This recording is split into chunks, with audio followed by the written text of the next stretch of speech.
Ce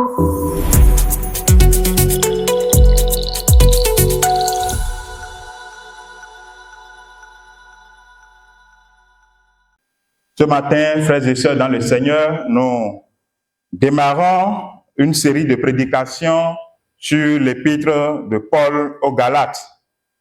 L'épître de Paul aux Galates. Et les Galates auxquels Paul adresse cette épître, probablement d'Éphèse, vers l'an 45-54 après Jésus-Christ, sont les habitants des deux provinces d'Asie mineure appelées Galatie du Nord, aujourd'hui localisées dans la Turquie actuelle. Paul avait évangélisé cette région au cours de son deuxième voyage missionnaire et y avait fondé des églises. Et nous pouvons le voir dans Actes des Apôtres chapitre 16, à partir du verset 6. Et au cours de son troisième voyage missionnaire, il leur rendit encore des visites. Il rend encore des visites à ces églises qu'il avait précédemment fondées. Le thème central de l'épître aux Galates, sur lequel Paul va revenir plus tard dans son épître aux Romains, porte sur les rapports entre la loi et la grâce. La loi et la grâce. La circonstance chez les Galates était la suivante. Paul, au cours de son voyage missionnaire, a annoncé l'évangile de la grâce de Dieu en Jésus-Christ qui s'obtient par la foi. Voilà l'évangile qu'il a annoncé à cette église. Mais après son passage, certains autres missionnaires sont venus annoncer un contre-évangile. Un évangile selon lequel l'évangile ne résulte plus seulement de la grâce, mais d'un mérite. C'est ce que les faux enseignants ont enseigné dans l'église, dans les églises de Galates, après le passage de Paul. Le but donc de cette épître, de cette lettre, est donc de rappeler les chrétiens de la Galatie à la fidélité à l'évangile vrai, l'évangile authentique. C'est le but de son message. C'est le but de cette lettre qu'il adresse donc à l'église de Galates. Nous allons explorer ensemble les 10 premiers versets du chapitre 1 de Galates. Nous lisons donc dans l'épître de Paul aux Galates, chapitre 1, du premier verset au 10e verset. Nous lisons ainsi dans la version Louis II. Paul, apôtre, non de la part des hommes, ni par un homme, mais par Jésus-Christ et Dieu le Père, qui l'a ressuscité des morts. Et tous les frères qui sont avec moi aux églises de la Galatie. Que la grâce et la paix vous soient données de la part de Dieu le Père et de notre Seigneur Jésus-Christ, qui s'est donné lui-même pour nos péchés, afin de nous arracher du présent siècle mauvais, selon la volonté de notre Dieu et Père, à qui soit la gloire au siècle des siècles. Amen.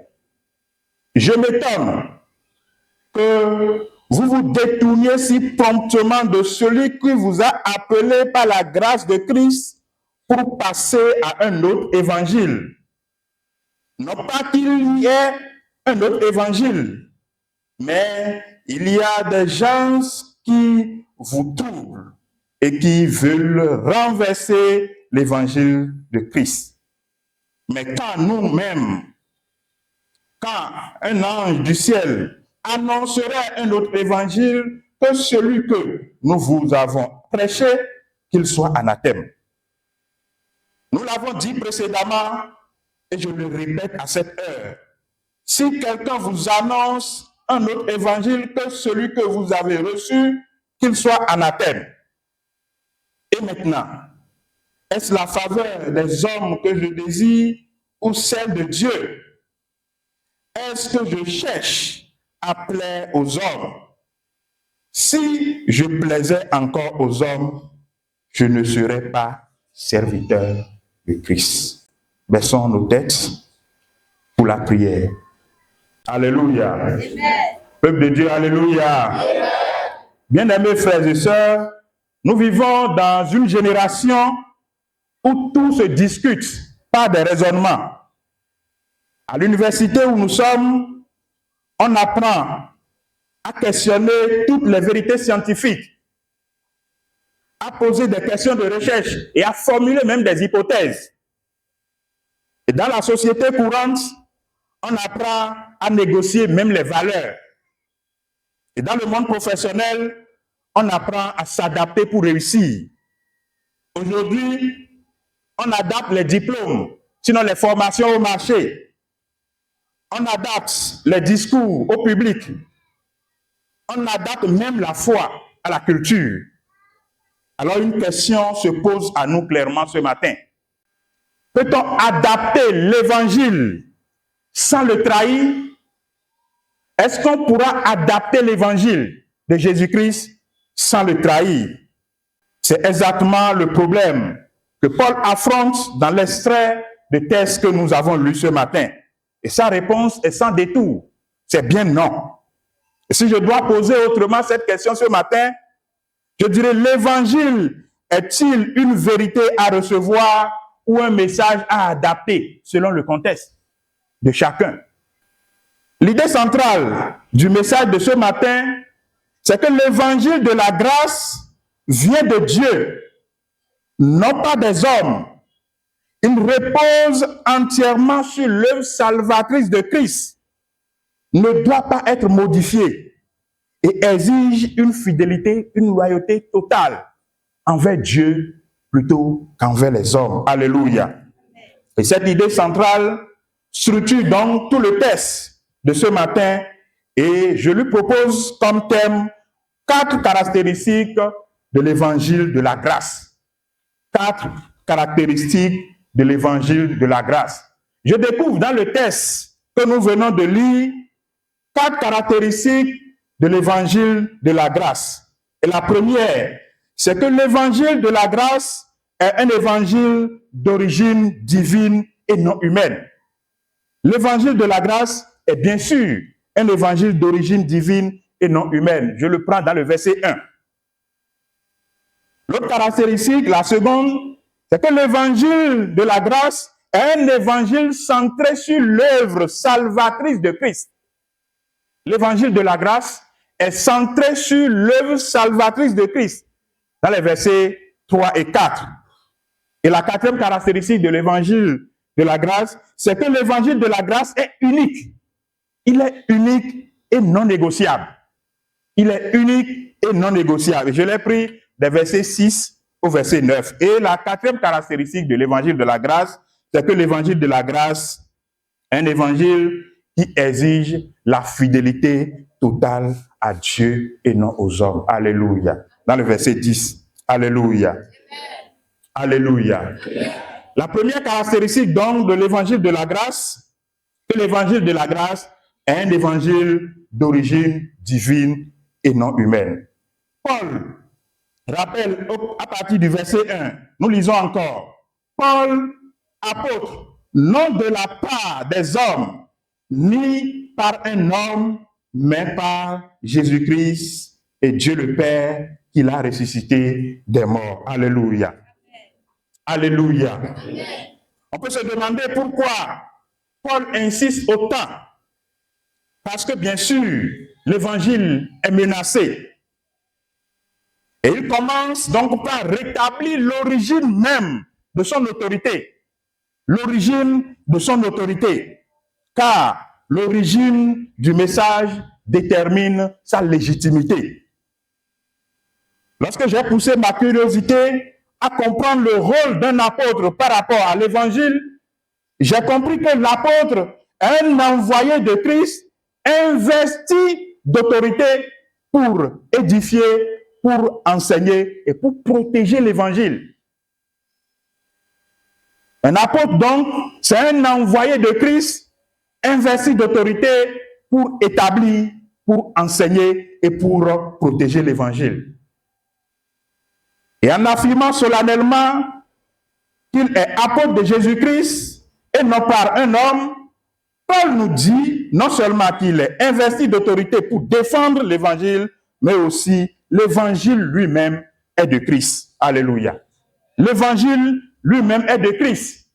Et c'est de Christ qu'il reçoit cette autorité. Et donc sans Christ, il n'y a pas d'évangile.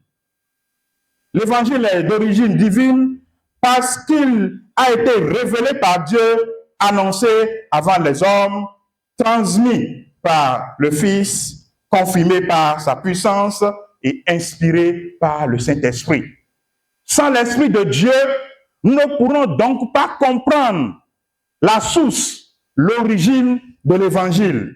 C'est l'Esprit du Seigneur qui nous le révèle et est destiné à la gloire de Dieu et Dieu lui seul. Alléluia.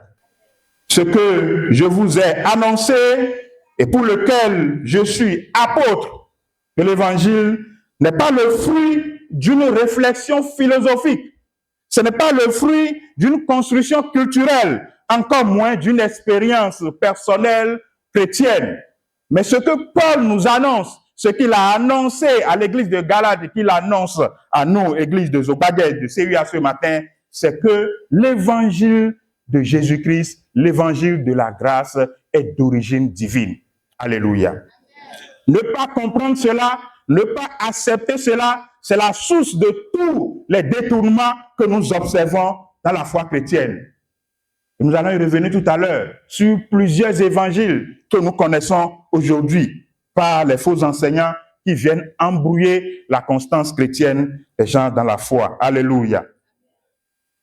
En application à l'université, une théorie vaut par son cadre de référence. Une thèse vaut par la source de cette thèse. Un argument vaut par son autorité scientifique. L'évangile n'est pas une hypothèse à tester, à chercher à vérifier ou pas, pour conclure plus tard que l'hypothèse est vérifiée ou l'hypothèse n'est pas vérifiée. Alléluia. Amen.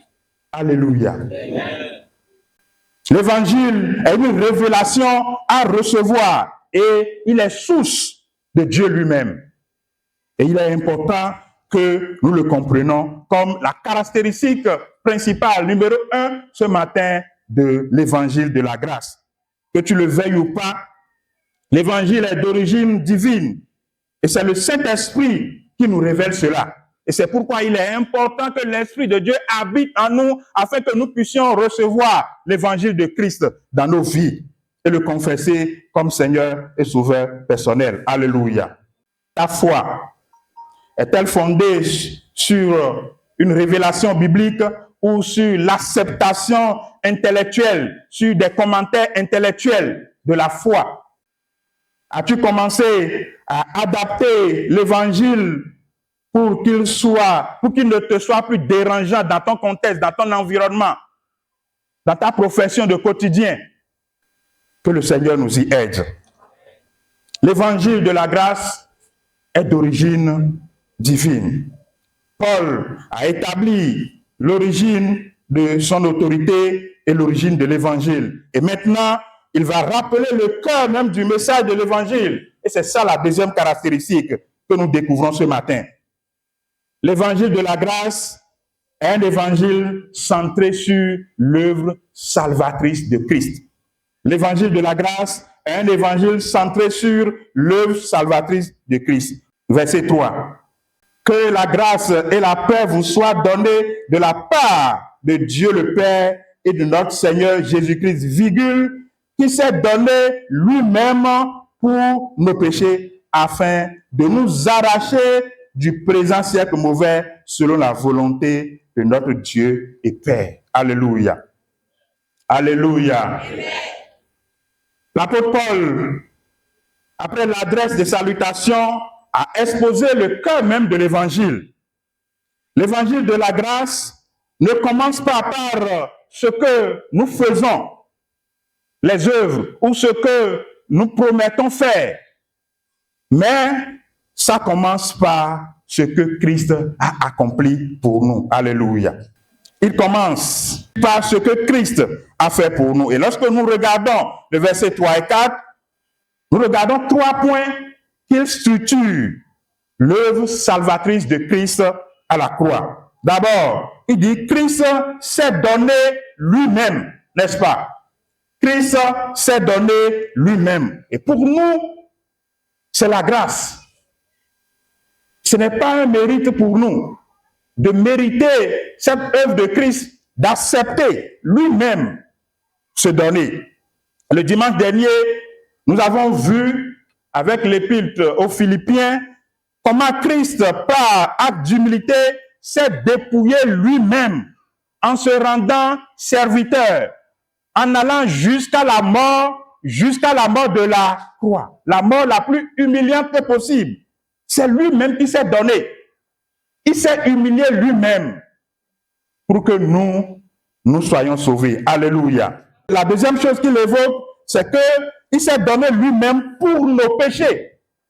C'est pour nos péchés qu'il s'est donné. Donc, acte de substitution. Il s'est substitué donc au châtiment qui reposait sur nous. Il a pris notre place et a supporté la souffrance à notre place. Alléluia.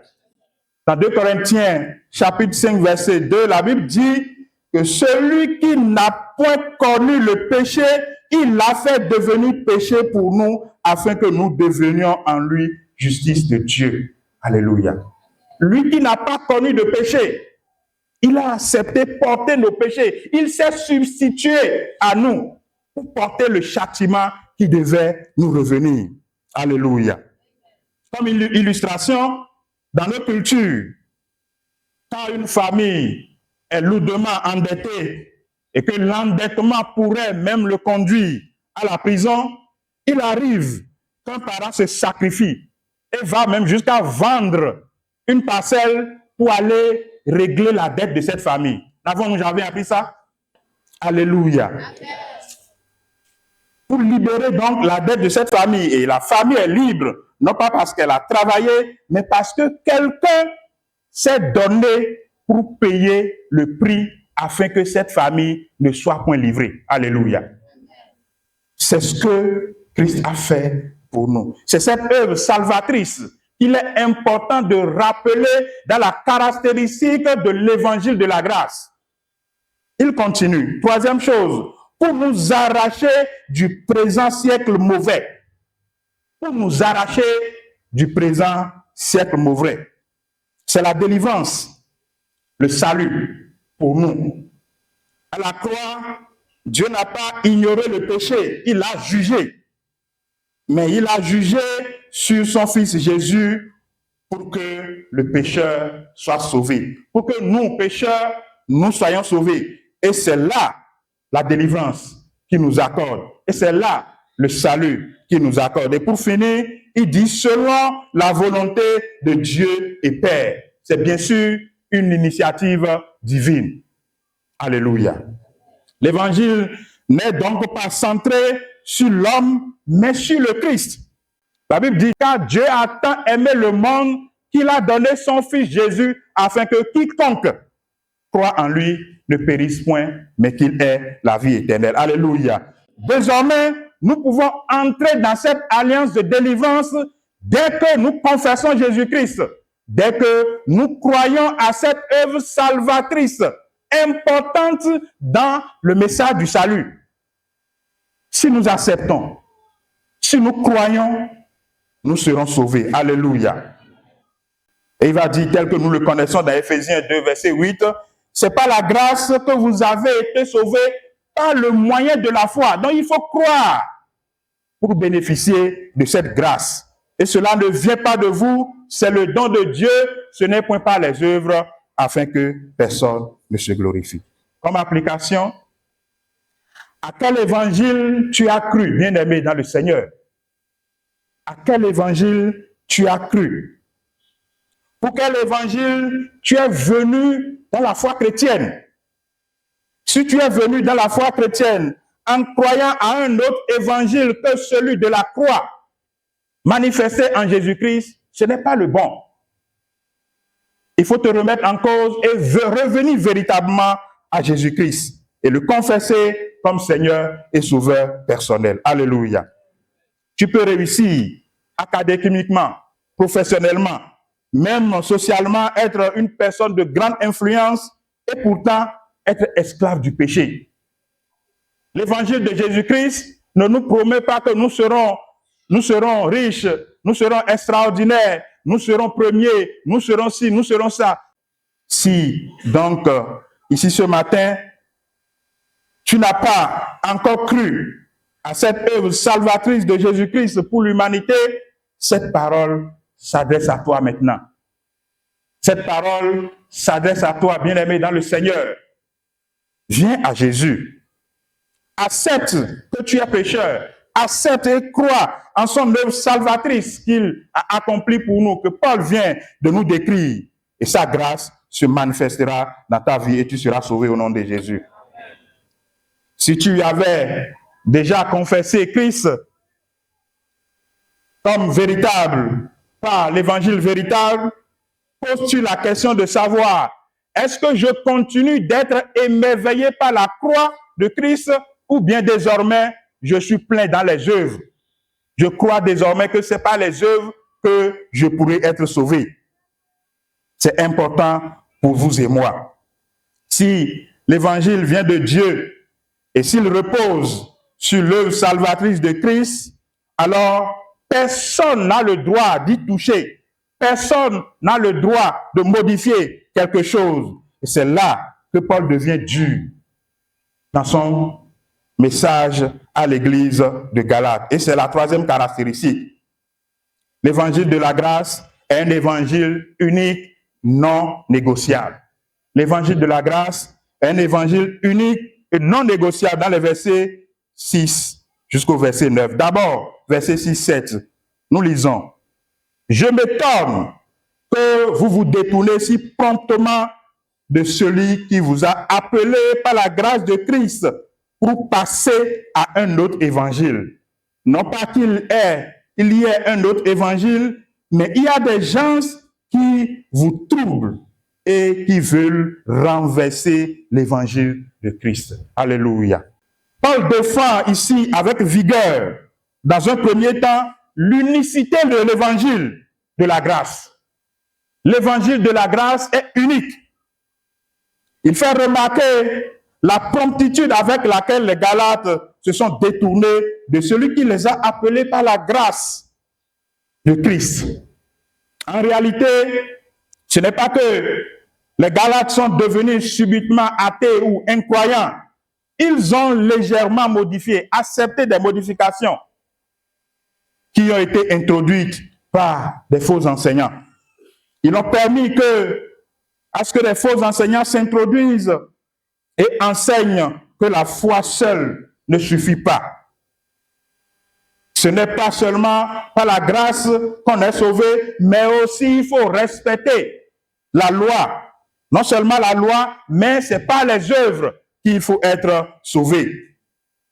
Il annonce ainsi l'évangile du salut par la loi et l'évangile du salut par les œuvres, qui n'est donc pas ce que Paul avait prêché à l'église d'origine. Mais Paul est catégorique par rapport à cela. Il n'y a qu'un seul évangile.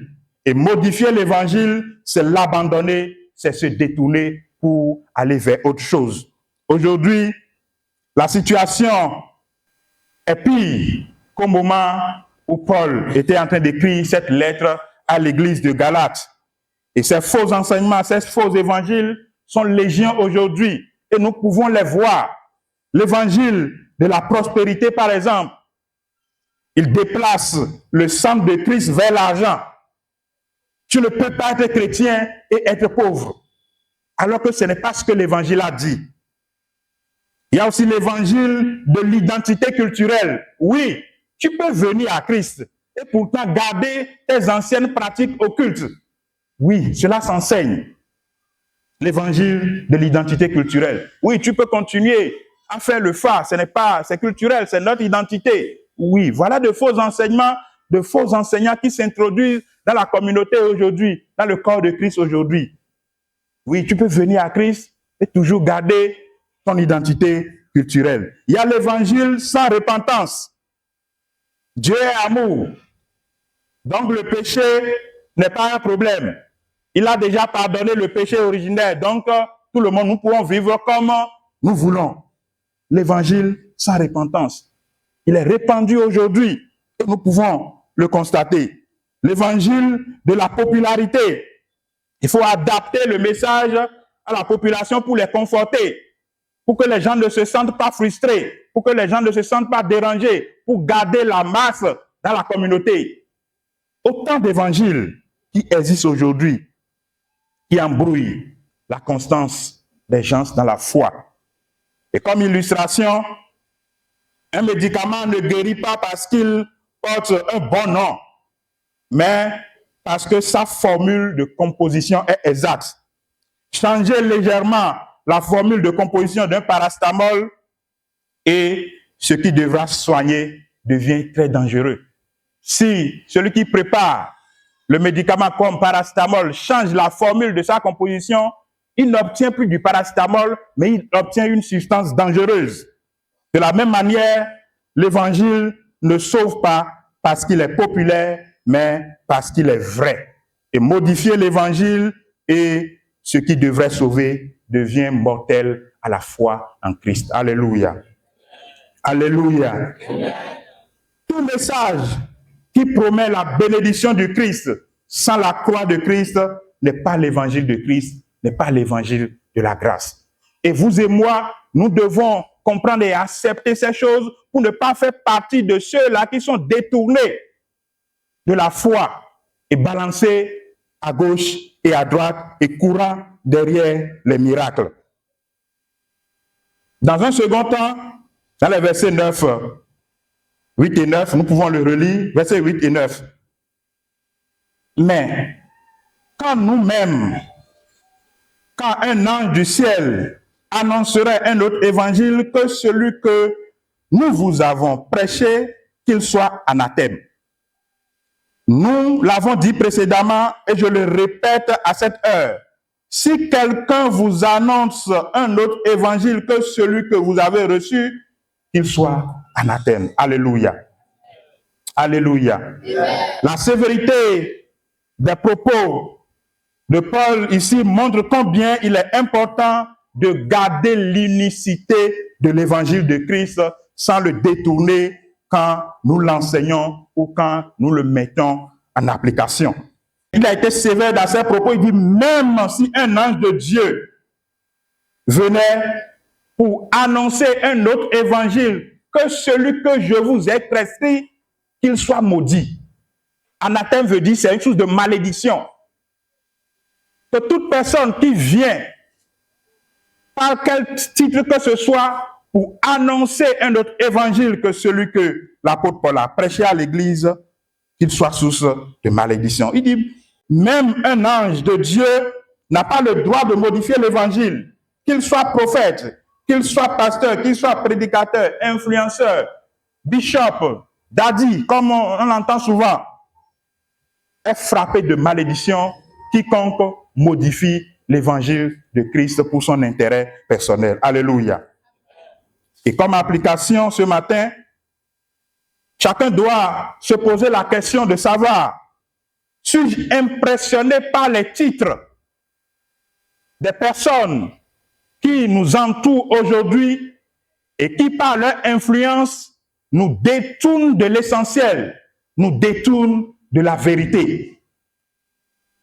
Est-ce que je vérifie toujours l'enseignement que je reçois à la lumière de l'évangile biblique que je crois, auquel j'ai cru depuis le début? Alléluia. Et c'est important pour vous et moi qui avons connu Christ, que nous soyons solidement enracinés dans la foi afin de ne pas être détournés, balancés de gauche et à droite.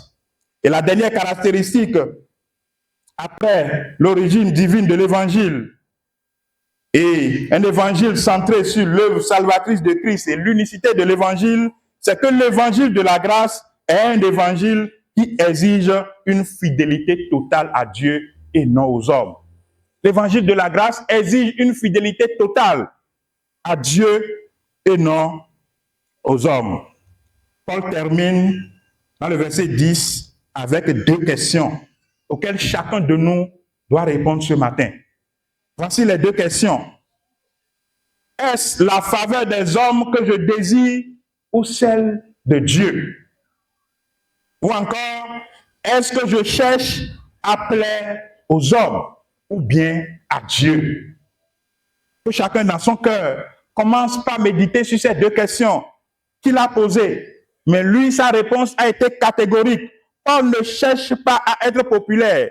Il cherche à être fidèle à celui qui l'a enrôlé, donc à Christ.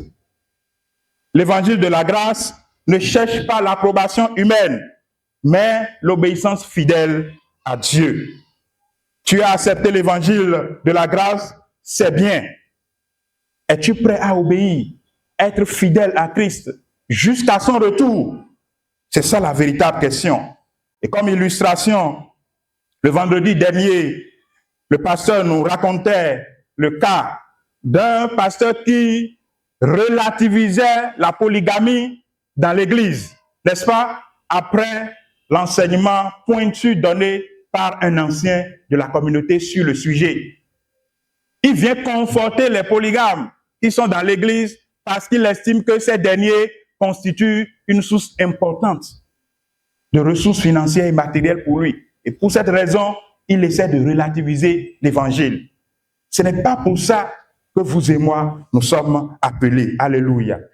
Ce n'est pas pour ça que vous et moi, nous sommes appelés. Nous sommes appelés à la fidélité à l'Évangile, quelle que soit la circonstance, quelle que soit la situation. Sachez que être fidèle à l'Évangile peut nous coûter beaucoup de choses. Le monde dans lequel nous nous trouvons aujourd'hui, si tu désires vraiment être fidèle à l'Évangile de la grâce, obéir fidèlement à Jésus-Christ, ça va te coûter beaucoup de choses. Ça peut te coûter même des relations. Les gens peuvent t'abandonner parce que tu as choisi être fidèle. Tu as choisi ne pas plaire à des hommes. Tu peux perdre des relations. Tu peux perdre même des opportunités importantes à cause de ta position, à cause de ton choix. Cela même peut te coûter des échecs à l'université. Cela même peut te faire perdre des postes à cause de la fidélité que tu as choisie. Fidèle et obéissant à Christ et à son évangile. C'est à ça que vous et moi, nous sommes appelés. Es-tu prêt à choisir la voie de l'obéissance? Es-tu prêt à choisir la voie de la fidélité à Christ, malgré les circonstances, qu'elles soient bonnes ou mauvaises, sans chercher à plaire à des humains et se détourner de l'évangile de Jésus-Christ? Alléluia. Mieux vaut plaire à Dieu que de réussir sans lui. Et retenons ce matin 4 caractéristiques de l'évangile de la grâce. L'évangile de la grâce est caractérisé par un évangile d'origine divine et non humaine. L'évangile de la grâce est caractérisé par l'œuvre salvatrice de Christ. Très, très important dans le message de salut. Et l'évangile de la grâce est caractérisé par l'unicité de cet évangile qui ne peut être négocié, ni changé, ni modifié. Et l'évangile de la grâce est caractérisé par un évangile qui exige la fidélité totale à Dieu et non à des hommes. Alléluia. As-tu modifié l'évangile avant de l'accepter? Ou bien l'évangile que tu as reçu, est-il un évangile modifié? Est-il centré sur la croix de Christ? Ou bien c'est un évangile de prospérité? Viens à Jésus et tu seras prospère. Viens maintenant à Jésus-Christ. Tout évangile qui n'est pas centré sur la croix de Christ, sur le message, l'œuvre salvatrice de Jésus-Christ à la croix, est un faux message. Et il faut s'en détourner, il faut s'en méfier. As-tu remplacé la grâce de Dieu dans ta vie par les efforts personnels? Penses-tu que désormais, tu peux aller à Christ par ce que tu fais, par l'œuvre que tu as accomplie dans sa maison? As-tu cherché ou bien continues-tu de chercher à plaire à des humains plutôt qu'à Dieu? Reviens à la croix du Christ ce matin. Et que le Seigneur nous donne de comprendre davantage les profondeurs de son évangile et que sa parole soit bénie dans nos cœurs.